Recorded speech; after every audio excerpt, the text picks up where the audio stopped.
தாய் தமிழ் உறவுகளுக்கு அன்பு வணக்கம்.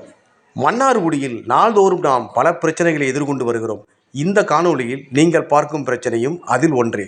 மன்னார்குடி சிங்காரவேலு உடையார் தெரு கடைசியில் இருக்கும் செங்குளத்திற்கு தண்ணீர் செல்லும் வாய்க்கால் சாக்கடை கழிவுகளோடு கலந்திருக்கும் அவலம்தான் இது. அதன் அருகில் எடுக்கப்படாத குப்பைகளும் அகற்றப்படாமலே உள்ளது.